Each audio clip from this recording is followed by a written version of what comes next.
Welcome to Real Recap, where we break down the latest and greatest movies. If you're looking for quick recaps, reviews, and commentary on the films you love, you've come to the right place. From action-packed blockbusters to heartfelt indie dramas, we cover it all. So sit back, relax, and join us as we dive into the world of cinema. Late in the 21st century, Earth's food supply is running out. Crops are going extinct, and dust storms occur with alarming frequency. The government has done away with the military, and schools use standardized testing to determine whether a child will go down one of two paths, to college, or to work as farmers to fight food scarcity.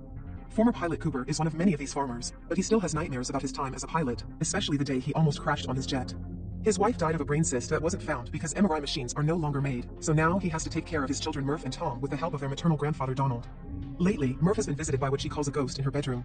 Books have been falling off her shelf and she believes the ghost is speaking to her.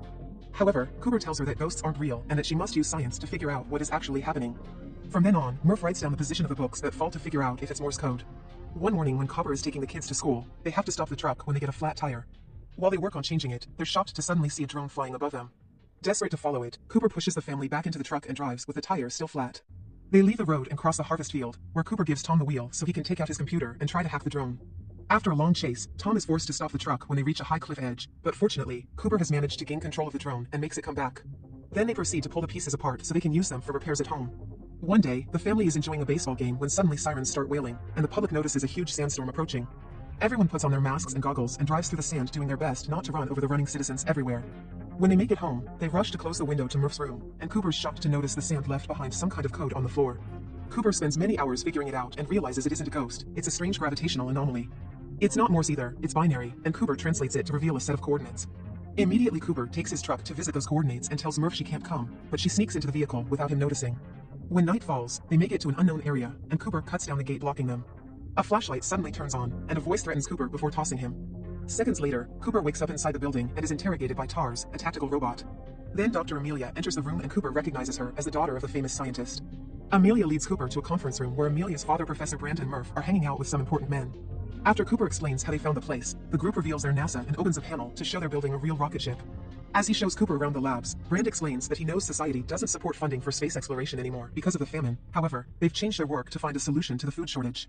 The blight disease kills the crops and consumes the oxygen on Earth, so Brand predicts that Murph's generation will be the last to survive. NASA doesn't plan to save the world, they want to leave it. Then Brand introduces Cooper to Project Endurance, whose mission is to find a habitable planet. Brand wants Cooper to be his pilot, and when Cooper hesitates because of his family, Brand convinces him by pointing out that this is the only way to save them. Next, Cooper gets briefed about the details of the mission. NASA has discovered a wormhole near Saturn that leads to another galaxy and thinks that some aliens placed the wormhole there to help humans. 10 years ago, NASA sent 12 astronauts to 12 planets, but only 3 of them have sent messages back. The new mission has 2 plans. Plan A is to use the entire facility as a spacecraft that will harness gravitational forces to propel itself and the surviving humans into space, although the process is still a theory. Cooper would be Plan B, which will send thousands of fertilized eggs to start a colony on the new planet. Brand promises that Plan A will be operational by the time Cooper returns. When Cooper returns home, Murph is upset to hear her father is leaving. Donald confronts Cooper about such a dangerous decision, but Cooper's sure that the mission is humankind's final hope.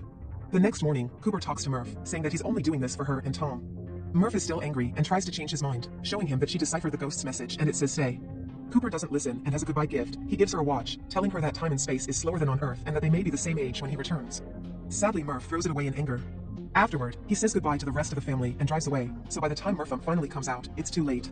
Moments later, the rocket launches and Cooper leaves Earth with a crew formed by TARS, Amelia, Doyle, and Romilly. The trip isn't very long, and sometime later they make it safely to the Endurance space station, where they dock the spacecraft as carefully as possible. The crew enters the station and begins powering it everything up as they meet Case, another robot. Soon the boosters are working and the station begins spinning to fly them away. Now the crew starts their 2-year journey to Saturn, so they'll be entering cryosleep. While getting ready, Amelia shares stories about the other 3 astronauts they may meet later, Mann, Miller, and Edmonds. Mann in particular is known for being an inspiration for others to join.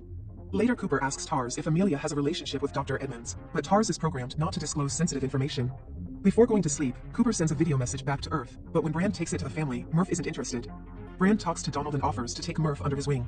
2 years pass, and when Cooper wakes up, the first thing he does is watch a video message his family sent back. It only takes the crew a few hours to find the wormhole, and they brace themselves to cross it, ready to reach a whole new different galaxy.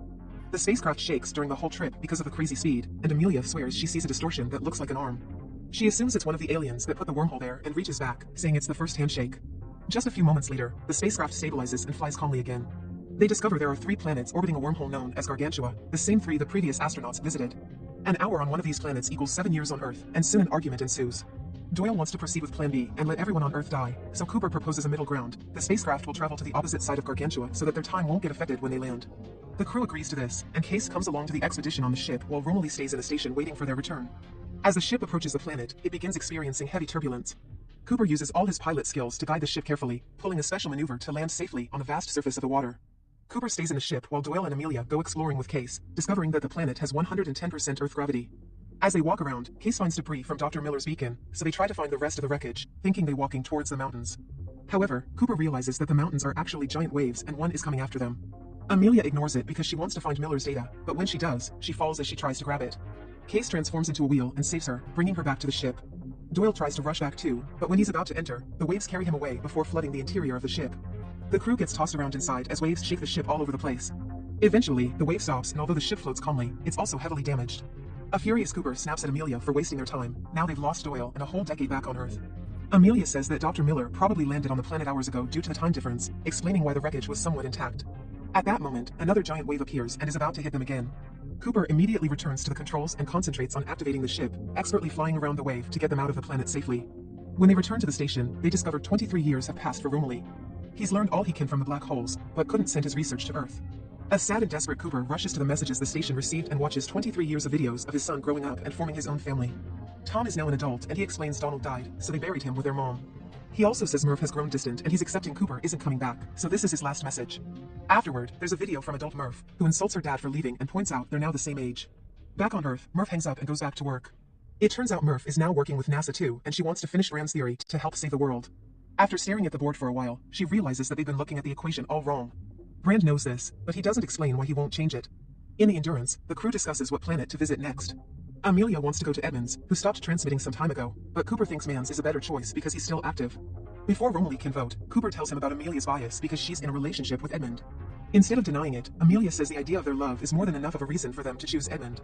Nobody is moved by her speech, and Man's planet wins the vote. Now Amelia's angry with Cooper, saying that if Man's planet isn't suitable, they'd have to either return or continue with Plan B on Edmund's planet.